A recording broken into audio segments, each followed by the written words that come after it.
어둠이 내려앉은 서울 강남의 어느 고층 건물 꼭대기에 불빛 하나가 환하게 켜져 있습니다. 그 안에서 양복을 차려입은 한 남자가 아무런 제품도 없이 한 달에 3천만 원을 벌고 있었습니다. 창고도 없고 공장도 없고 사무실 책상 위에는 명함 한 묶음과 전화기 한 대만 놓여 있었습니다. 이 남자가 파는 건 물건이 아니라 사람과 사람 사이에 보이지 않는 연결이었습니다. 그리고 이 수익 구조를 제대로 이해하는 사람은 대한민국에 거의 없다고 해도 과언이 아닙니다. 오늘은 그 구조의 핵심을 처음부터 끝까지 전부 파헤쳐 보겠습니다. 인맥을 돈으로 전환하는 사람들의 세계는 생각보다 훨씬 더 정교하고 냉정하게 설계되어 있습니다. 겉으로는 따뜻한 인간관계처럼 보이지만 그 안에는 치밀한 수익 구조가 숨어 있습니다. 먼저 가장 단순한 형태부터 살펴보겠습니다.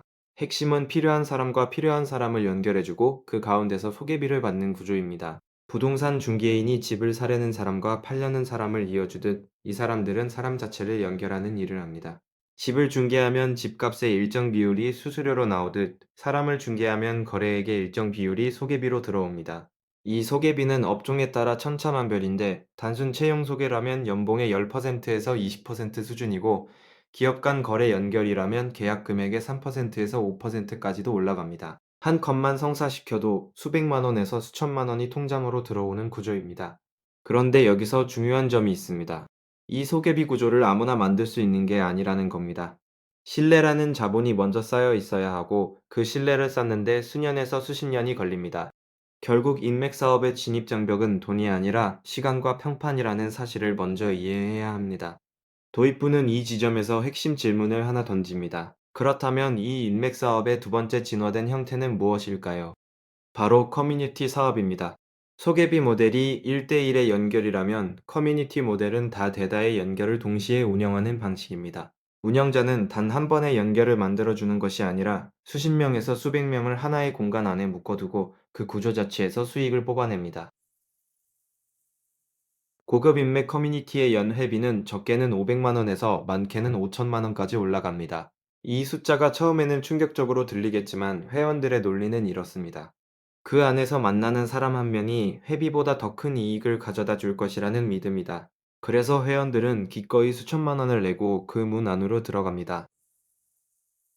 그런데 실제로 의미 있는 연결을 만들어내는 비율은 전체 회원의 10%도 되지 않습니다. 나머지 90%의 회비가 고스란히 운용자의 수익으로 쌓이는 구조입니다. 이것이 바로 커뮤니티 사업의 냉혹한 수학입니다. 100명의 회원이 각자 500만 원을 내면 총 5억 원이 커티고 그중 진짜 연결이 이루어지는 10명을 위한 비용만 쓰고 나머지는 운영자 몫이 됩니다. 운영 비용을 제하더라도 순수익이 수억 원에 달하는 사업 모델입니다. 이 모델이 특히 강력한 이유는 한번 구조를 만들어 놓으면 운영자가 직접 뛰어다니지 않아도 된다는 점입니다. 회원들이 스스로 서로를 연결하려고 노력하면서 커뮤니티에 에너지를 불어넣고 운영자는 그 에너지를 수익으로 전환합니다. 이른바 플랫폼 사업의 논리가 오프라인 인맥 세계에 그대로 적용된 것입니다. 그런데 이 구조가 작동하려면 반드시 필요한 요소가 두 가지 있습니다. 첫 번째는 커뮤니티의 희소성입니다. 누구나 들어올 수 있다면 회비를 낼 이유가 없으니 반드시 까다로운 입회 조건을 만들어야 합니다. 그리고 두 번째 필요 요소는 커뮤니티 안에서 실제로 성공한 사례를 만들어야 한다는 점입니다. 단 10명이라도 진짜 연결로 큰 이익을 얻었다면 그 성공 사례는 나머지 90명의 기대를 계속 유지시키는 연료가 됩니다. 이것이 이 사업 구조가 지속되는 비결입니다. 성공 사례는 입소문을 타고 새로운 잠재 회원들을 끌어당기고 운영자는 이 사이클을 계속 돌립니다. 한 가지 더 흥미로운 사실은 커뮤니티 안에서 다시 소개비 구조가 발생한다는 점입니다. 회원 중 일부는 다른 회원들을 서로 연결해주며 그 안에서 또 소개비를 받는 중개자가 됩니다. 운영자는 커뮤니티를 통해 회비를 받고 중개자는 커뮤니티 안에서 소개비를 받는 이중 수익 구조가 생깁니다. 이 지점에서 우리는 인맥 사업의 세 번째 형태로 넘어가야 합니다. 바로 정보와 인맥을 결합한 콘텐츠 사업 모델입니다. 특정 분야의 깊은 인맥을 가진 사람이 그 인맥에서 나오는 정보를 콘텐츠로 만들어 판매하는 방식입니다. 예를 들어 부동산 개발업계 깊숙이 연결된 사람이 아직 세상에 공개되지 않은 정보를 유료 구독자에게 제공하는 형태입니다. 이 모델의 핵심 가치는 정보 자체가 아니라 그 정보를 얼마나 빨리 얻을 수 있느냐에 달려 있습니다. 시장에 공개되기 이전의 정보는 그 자체가 막대한 금전적 가치를 갖습니다. 이런 콘텐츠 사업자들의 유료 구독 가격은 월 50만 원에서 월 200만 원 수준까지 다양합니다. 구독자가 500명만 되어도 월 수익이 수억 원에 달하는 구조가 됩니다. 그런데 이 모델은 반드시 법적 경계를 조심해야 합니다. 미공개 정보를 활용한 거래는 법으로 엄격히 금지되어 있기 때문에 이 사업자들은 언제나 그 경계 위에서 아슬아슬하게 운영합니다. 공식적으로는 분석과 의견을 제공한다고 하지만 실제로는 인맥에서 나온 선행 정보가 핵심 가치인 경우가 많습니다. 이것이 인맥 콘텐츠 사업의 가장 어두운 이면입니다. 이제 실제 사례들을 통해 이 구조가 어떻게 현실에서 작동하는지 살펴보겠습니다.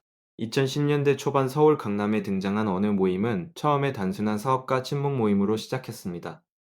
회원 자격은 연 매출 50억 원 이상의 사업체 대표로만 제한되었습니다. 회비는 처음에 연 300만 원이었지만 몇 년이 지나며 연 2천만 원까지 올랐습니다. 회원 수가 300명에 달했을 때 이 모임의 연간 회비 수입만 60억 원이 넘었습니다. 그런데 이 모임의 운영자는 회비 외에도 회원 간 거래가 성사될 때마다 별도의 중개 수수료를 받았습니다. 겉으로는 친목 모임이었지만 실제 구조는 정교하게 설계된 중개 플랫폼이었던 것입니다. 또 다른 사례로 2020년대에 두드러진 온라인 인맥 커뮤니티 모델이 있습니다. 유명 투자자나 기업인의 이름을 내걸고 만들어진 유료 멤버십 채널들이 급격히 늘어났습니다. 이들은 소셜미디어를 통해 자신의 인맥과 성공 경험을 과시하며 구독자를 모았습니다. 월 10만 원에서 월 50만 원짜리 유료 채널에 수천 명이 가입했습니다. 그러나 실제 구독자 중 의미 있는 연결이나 투자 기회를 얻은 비율은 극히 낮았습니다. 대부분은 그저 유명인과 같은 공간에 있다는 소속감에 돈을 지불한 것이었습니다. 이것은 매우 중요한 심리적 포인트입니다. 인맥 사업이 작동하는 핵심 엔진은 사람들의 소속 욕구와 상향 연결 욕망이기 때문입니다. 나보다 높은 위치에 있는 사람들과 연결되고 싶다는 욕망은 인간의 가장 근본적인 사회적 본능 중 하나입니다. 인맥 사업자들은 이 본능을 정교하게 자극해 수익으로 전환합니다. 그들이 파는 것은 연결 그 자체가 아니라 연결될 수도 있다는 가능성과 기대감입니다. 이 기대감이 회비를 정당화하고 구독을 유지시키며 사업을 지속 가능하게 만들어줍니다. 그렇다면 이러한 인맥 사업의 미래는 어떻게 전개될까요? 이미 대한민국 사회에서 인맥의 구조는 빠르게 변화하고 있습니다. 과거에는 지연과 학연이라는 두 가지 인맥축이 지배적이었습니다. 같은 고향 출신이거나 같은 학교를 나온 것만으로도 강력한 연결이 형성되었습니다. 하지만 2020년대를 지나며 이 전통적 인맥 구조는 점점 힘을 잃고 있습니다. 대신 관심사 기반의 수평적 연결과 성과 기반의 실용적 인맥이 더 강력한 연결로 부상하고 있습니다. 이 변화는 인맥 사업의 형태도 바꾸고 있습니다. 과거의 학연과 지연 중심 모임은 이제 산업별 전문가 네트워크와 관심사 기반 커뮤니티로 진화하고 있습니다. 그리고 인공지능 기술의 발전은 인맥 연결의 방식 자체를 혁신하고 있습니다. 알고리즘이 사람과 사람 사이의 최적 연결을 자동으로 계산하고 추천하는 시대가 이미 시작되었습니다. 이 변화 속에서 인간 중개자의 역할은 축소되고 플랫폼 기업의 역할이 커지고 있습니다. 하지만 동시에 기술이 대체할 수 없는 깊은 신뢰 기반의 인맥은 오히려 더 희소하고 더 가치 있어지고 있습니다. 결국 인맥 사업의 미래는 두 극단으로 나뉠 것입니다. 알고리즘이 처리할 수 있는 얕은 연결은 플랫폼이 대체하고 알고리즘이 절대 대체할 수 없는 깊은 신뢰 연결은 더 높은 가치를 갖게 됩니다. 여기서 우리가 스스로에게 던져야 할 질문이 있습니다. 나는 지금 어떤 인맥을 만들고 있고 그 인맥은 과연 진짜 신뢰를 기반으로 하고 있는가 하는 것입니다. 인맥을 도구로 바라보는 순간 상대방도 그것을 느끼고 관계는 차갑게 식어버립니다. 반대로 먼저 가치를 주고 진심으로 도우려는 사람 주변에는 자연스럽게 진짜 인맥이 모여듭니다. 인간관계를 돈으로 바꾸는 공시대 끝에는 언제나 진심이라는 가장 오래된 원칙이 살아남아 있습니다.